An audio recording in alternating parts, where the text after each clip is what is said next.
April 15వ తేదీ బుధవారం ఉదయం 10 గంటలకు కాజీపేట మండలం అగ్రహారం గ్రామంలోని ప్రేమోన్మాది ఆవుల వెంకటేష్ చేతిలో దారుణ హత్యకు గురైన రామకీర్తన కుటుంబ సభ్యులను పలువురు ప్రజా సంఘాల నాయకులు కలిసి వివరాలు అడిగి తెలుసుకున్నారు. భారత ప్రజాతంత్ర మహిళా సమాఖ్య ఐద్వా రాష్ట్ర ప్రధాన కార్యదర్శి వి. సావిత్రమ్మ మాట్లాడుతూ ఈ నెల 9వ తేదీ ఉదయం కడప జిల్లా కాజీపేట మండలం అగ్రహారం నందు ఇంటర్ చదువుతున్న రామకీర్తన అనే బాలికను సదరు మండలం ఆంజనేయ కొట్టాలు గ్రామస్తుడు ఆవుల వెంకటేష్ అత్యంత కిరాతకంగా విచక్షణారహితంగా కత్తితో గొంతు కోసి చంపాడని కుటుంబ సభ్యులు తెలిపారు. వెంకటేష్ గంజాయి, డ్రగ్స్ వ్యసనపరుడని గ్రామస్తులు తెలిపినట్లు వారన్నారు. కీర్తన చనిపోయే క్షణంలో వెంకటేష్తో పాటు మరో వ్యక్తి ప్రవీణ్ పేరు చెప్పిందని, అతనిని ఇంతవరకు అరెస్టు చేయకపోవడం ఏంటని వారు ప్రశ్నించారు. హత్యకు సహకరించిన వారిని కూడా అరెస్టు చేయాలని వారు డిమాండ్ చేశారు. బాధిత కుటుంబానికి అండగా నిలబడి నిరసన తెలియజేసిన గ్రామస్తులపై అక్రమ కేసులు బనాయించడం సరైన చర్య కాదని, వెంటనే వారిపై పెట్టిన కేసులు ఎత్తివేయాలని డిమాండ్ చేశారు. బాధితురాలి కుటుంబంలో ఒకరికి ప్రభుత్వ ఉద్యోగం ఇవ్వాలని, వారికి రాష్ట్ర ప్రభుత్వం ఆర్థిక సాయం అందించి అండగా నిలబడాలని వారు కోరారు. అనంతరం పలువురు నాయకులు మాట్లాడారు. రౌండప్ చేసి చెయ్యాలని చూసాడంట. ఆ రోజు కుదరలేదంట వాడికి. వాడే కొట్టిండే చెప్పినారనేసి మాకు చెప్పినారు. అమ్మాయిన చేసిన ట్రై చేశాను, కుదరలేదు. ఈసారి మళ్ళీ ప్లానెడ్ గా వాడు వచ్చి చేసినాడు.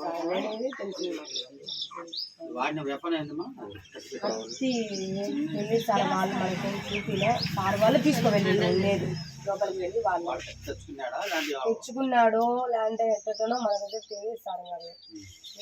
దాన్ని లోపలికి వెళ్ళి ఇక్కడ మేడం నేను ఆ టైం ఇంటి పక్కన ఎవరు ఇల్లు లేవా? ఉన్నారు మేడం. శ్రీకాంత్ అన్న వాళ్ళు. ఇప్పుడు అమ్మాయి ఇంటి వెనక సైడ్ అంటే కదా మీరు ఆ ఇంటి ఇప్పుడు ఇల్లు ఉంది, ఆ ఇంటి పక్కన అట్లా ఇల్లు ఉంటుంది కదా, అట్లా లేవా పక్కన? జోహార్ రామకీర్తన గారికి, జోహార్ రామకీర్తన గారికి. అందరికీ నమస్కారం. ముఖ్యంగా తల్లిదండ్రులు చాలా బాధాకరము ఈ విషయం జరిగిన వెంటనే అందరూ వచ్చినందుకు ప్రజా సంఘాల నాయకులకు, కార్యకర్తలకు, మన చుట్టుపక్కల ఉన్న వాళ్ళందరికీ కూడా ఈరోజు రామకీర్తనకు రాష్ట్ర వ్యాప్తంగా మహిళలపైన దాడులు, అత్యాచారాలు రోజు పెరిగిపోతున్నాయి అనేది కూడా రాష్ట్ర ప్రభుత్వం కానీ గతంలో ఉన్న ఏ ప్రభుత్వాలకు కూడా చెప్తున్నాం. అన్ని మహిళా సంఘాల ఆధ్వర్యంలో, ప్రజా సంఘాల ఆధ్వర్యంలో చెప్తున్నాం. అయినా కానీ ఈ కూటమి ప్రభుత్వం వచ్చిన తర్వాత విచ్చలవిడిగా మద్యం షాపులు విచ్చలవిడిగా అయిపోయింది. ఈ మద్యము తోటిగా గంజాయి, మాదక ద్రవ్యాలు విచ్చలవిడిగా పెరిగిపోయినాయి. ఈ అమ్మాయిని రామకీర్తనను చంపిన అమ్మాయి కూడా ఎవరైతే నిందితుడు ఉన్నాడో ఆ నిందితుడు కూడా గంజాయి, మాదక ద్రవ్యాలు సేవించారని చెప్పేసి, తాగాడని చెప్పేసి పోలీసులే చెప్పారనేది కూడా ఇప్పుడు వాళ్ళు పేరెంట్స్ చెప్తున్నారు. ప్రభుత్వానికి ఒకటే చెప్తున్నాం, ఈరోజు మహిళలపైన దాడులు, అత్యాచారాలు జరగడానికి కారణం ముఖ్యంగా గంజాయి. గతంలో గండికోట అమ్మాయి పైన కానీ, లేదంటే బద్దెల దగ్గర జరిగిన ఘటన కానీ, మొన్న ఈ మధ్య విశాఖపట్నంలో జరిగిన ఘటన కానీ, మదనపల్లిలో జరిగిన ఘటన కానీ రోజు రోజుకు విపరీతంగా పెరిగిపోతున్నాయి. ఈరోజు మహిళలపైన దాడులు, అత్యాచారాలు జరగడానికి ముఖ్యంగా మద్యం, గంజాయి. ఈ గంజాయిని అరికట్టాలని రాష్ట్ర వ్యాప్తంగా అన్ని ప్రజా సంఘాల ఆధ్వర్యంలో నిరసన కార్యక్రమాలు దాదాపు 2 నెలల నుంచి జరుగుతున్నాయి. గంజాయి వాటిని ఎందుకు అరికట్టడం లేదు అని మేము అడుగుతున్నాం. ఈరోజు గంజాయి అరికట్టాలా, గంజాయి చాలా ప్రమాదం అని చెప్పేసి నెల్లూరు జిల్లాలో పెంచలయ్య గారు చనిపోయిన విషయం అందరికీ తెలుసు. ఎవరైతే వాళ్ళు వ్యాపారం చేస్తున్నారో స్మగ్గలరు, ఆ స్మగ్గలరే మా మీద వ్యతిరేకంగా చేస్తామని చెప్పేసి పెంచలయ్య గారిని చంపేయడం జరిగింది గత 2 నెలల కిందట. సరే గట్టిగా పోరాడినాము ప్రజా సంఘాల ఆధ్వర్యంలో. పోరాడిన తర్వాత కూడా నిన్నటినే మొన్న 3 రోజుల కిందట కూడా ప్రకటన ఇచ్చారు కలెక్టర్ గారు. ఆ జిల్లా కలెక్టరు ఆమెకు ఉద్యోగం ఇప్పిస్తామని ప్రభుత్వం నుంచి ఉద్యోగం ఇప్పించినారు. సరే ఒకటే చెప్తున్నాం, మేము రాజకీయ పార్టీలకు, ముఖ్యంగా ఏదైతే ఇప్పుడు కూటమి ప్రభుత్వం ఉందో ఏ రాజకీయ నాయకులైనా గంజాయి స్మగ్గలరకు రాజకీయ పార్టీలు వెనకాల లేకుండా గంజాయి వ్యాపారం జరగదు.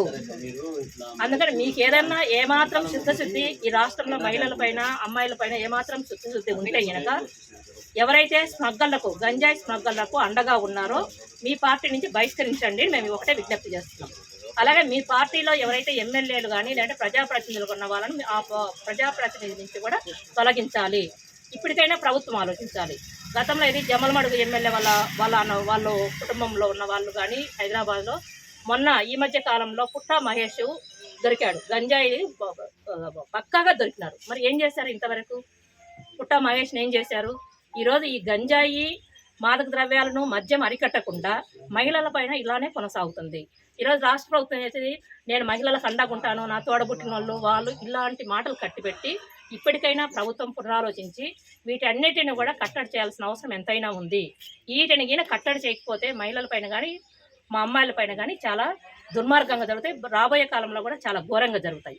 మేము ఒకటే చెప్తున్నాం, ఎవరైతే ఈ రామకీర్తనను చంపిన వాళ్ళు ఉన్నారో, నిందితులు ఎవరున్నారో ఆ నిందితులు వెంకటేష్ని అరెస్ట్ చేసినామని చెప్తున్నారు.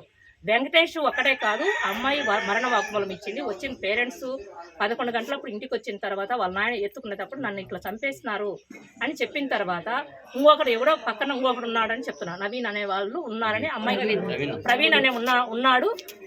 పూర్తి పేరు చెప్పలేకపోయింది అమ్మాయి. ప్రవీణ్ అని చెప్తుంది, వెంకటేష్ ప్రవీణ్ అని చెప్పింది ప్రాణాలు కోల్పోయింది.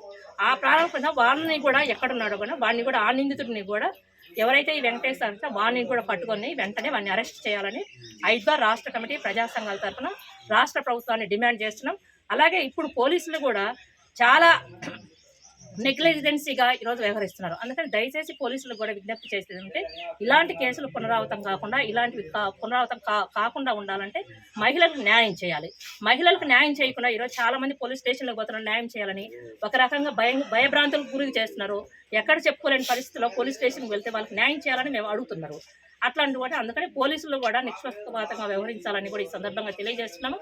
అలాగే ఈరోజు వీళ్ళు తల్లిదండ్రులు ఉన్నారు, మాకు వాళ్ళు న్యాయం చేయాలని చెప్తున్నారు. ప్రభుత్వం ఏం చెప్తుంది అనేది మేము ఒకటే అడుగుతున్నాం. ఇలాంటి మాదక ద్రవ్యాలను అరికట్టరా? వాళ్ళ ఫ్యామిలీకి ఇప్పుడు ఏదో డబ్బులు ఇచ్చి మసిబూచి మారేడుకాయ చేయడం కరెక్ట్ కాదు.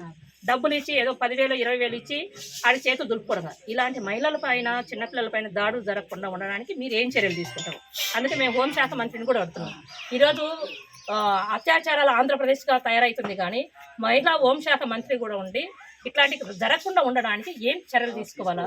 మీకు అది తెలియకపోతే కనుక రాష్ట్రంలో ఉండే మహిళా సంఘాలను కానీ అంటే ఏదైతే మేధావులు ఉన్నా వాళ్ళందరినీ కూర్చోబెట్టి ఒక సమావేశం వేసి ఇలాంటి జరగకుండా ఉండడానికి ఎలాంటి చర్యలు తీసుకోవాలనేది ఒక సమావేశం ఏర్పాటు చేయమని ఇప్పుడే కాదు గతంలో ఉన్న ప్రభుత్వానికి చెప్తాము, ఇప్పుడు ఈ ప్రభుత్వానికి కూడా పలుమార్లు చెప్తున్నాం. అయినా కానీ ఏం లెక్క చేయకున్నారు. అందుకని ఇప్పటికైనా ప్రభుత్వం పునరాలోచించి కీర్తన కుటుంబానికి న్యాయం చేయాలి. వాళ్ళు ఎవరైతే నిందితులను కట్టకట్టాలకి నెట్టించాలి. ఏదైనా రాజకీయ నాయకులు అండగా ఉండి ఇప్పుడు చాలా మంది ఏం చెప్తున్నారంటే మానవ మృగాలు అందరూ కూడా ఏముంది 40 రోజులు చంపేస్తాం, 40 రోజుల తర్వాత మళ్ళీ బెయిల్ వస్తుంది, మేము విడిగా దిగుతామనేది ఒక ఉంది. 40 రోజుల వానికి జీవిత ఖైదు వేయాలని చెప్పేసి కూడా ఈ సందర్భంగా తెలియజేస్తున్నాము. అందుకని రామకీర్తనకు వాళ్ళ పేరెంట్స్ చెప్తున్నారు. ఇప్పుడు సంవత్సరం కిందట కూడా అమ్మాయినికి కాలేజ్ హాస్టల్లో చదువుతున్నప్పుడు కూడా అమ్మాయిని ప్రేమించాలని చెప్పేసి చాలాసార్లు ఒత్తిడి చేసినారు, బలవంతం చేసినాడు అని చెప్తున్నారు ఆ పేరెంట్స్. చెప్పిన తర్వాత కూడా మళ్ళీ వాళ్ళకి సర్ది చెప్పి ఇది కరెక్ట్ కాదు చెప్తే అప్పటికి సైలెంట్ కూడా. అంటే ఫస్ట్ ఇయర్లో ఉన్నది, ఇప్పుడు సెకండ్ ఇయర్ అమ్మాయి అయిపోయింది, ఇంటికి వచ్చింది. అందుకని ఆ కోపంతో ప్రేమించనని చెప్పే కోపంతో ఎట్లా ప్రేమించకుండా చంపడం అనేది చాలా అత్యంత దారుణ విషయం.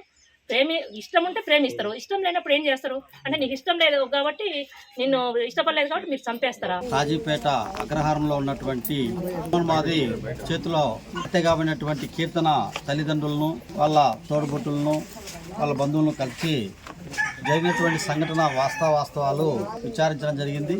వారు చెప్పినటువంటి విషయాలలో ప్రధానంగా ఒకటి, ఈ హత్య చేసినటువంటి వెంకటేష్ అనేటువంటి వ్యక్తి గంజాయి ముఠాలతో అనేక వ్యసనాలతో కూడినటువంటి వ్యక్తి అనేటువంటిది తెలుస్తా ఉంది. రెండోది, ఇతనికి సహకరించినటువంటి ప్రవీణ్ కుమార్ రెడ్డి అనేటువంటి వ్యక్తి కూడా ఈ రకమైనటువంటి బాపతే అనేటువంటిది స్థానికులు చెప్తా ఉన్నారు. మూడోది, కీర్తన అనేటువంటి ఈ అమ్మాయి అభంశుభం తెలియనటువంటి అమాయకురాలు అనేటువంటిది, ఈ అమ్మాయిని గత సంవత్సరాలుగా వేధిస్తున్నాడు అనేటువంటిది, బయటికి చెప్తే పరువు పోతుందనేటువంటి బాధతో వాళ్ళు సంవత్సరం కాలంగా మనోవేదంతో కుమిలిపోయారనేటువంటిది తెలుస్తూ ఉంది. ఈరోజు బాధితురాలికి న్యాయం జరగాలని ధర్నా చేస్తే గ్రామస్తులందరూ కూడా నిందితుడికి సహకరించిన వారిపైన ఈరోజు పట్టుకొని కఠినంగా శిక్షించాల్సినటువంటి పోలీసులు నిరసన తెలియజేసినటువంటి హంతకులను పట్టుకొని శిక్షించాలని చెప్పి డిమాండ్ చేసిన వాళ్ళపైన తప్పుడు కేసు పెట్టడం అనేటువంటిది ఇది సభ్య సమాజము క్షమించాలనేటువంటి నేరం ఇది. కాబట్టి తప్పుడు కేసులు ఎత్తివేయాలా, హత్య చేసేటువంటి వాళ్ళని కఠినంగా శిక్షించాలా, మరో హంతకుడిని తప్పించుకున్నటువంటి వాడిని పట్టుకొని వానికి చట్టబద్ధంగా శిక్షించాలని మేము డిమాండ్ చేస్తూ ఉన్నాం. జి చంద్రశేఖర్, సిపిఎం జిల్లా కార్యదర్శి, కడప. కాజీపేట టౌన్లో 3 రోజుల క్రితం కీర్తన అనేటువంటి మైనర్ బాలిక మీద అత్యంత దుర్మార్గంగా, విచక్షణారహితంగా ఒక మానవ మృగం దాడి చేసి చంపినటువంటి హత్య రాష్ట్ర వ్యాప్తంగా, దేశవ్యాప్తంగా సంచలనం కలిగిస్తూ ఉంది.